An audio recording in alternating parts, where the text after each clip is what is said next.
So yeah, about yesterday's story, I had to tell you guys that it is very obvious, and most of you know by now that I didn't wake up. And one of my friend, she called me at 6:40, and after, according to her, I don't even remember answering her call and talking to her, but according to her, after 4 to 6 of her calls, I finally picked up and I told her, भाई कुछ नहीं होता है, कुछ नहीं होता है, बहुत ठंड है, सब कुछ करना तो ब्रेकफास्ट करने के बाद ही है, सो जाओ, कुछ कुछ मैंने उसको बोल दिया और मेरे को याद भी नहीं है.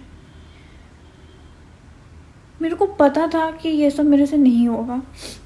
जो भी हो वो सब तो हटाओ, बट इतना मेरे को बोर हो रहा है अभी.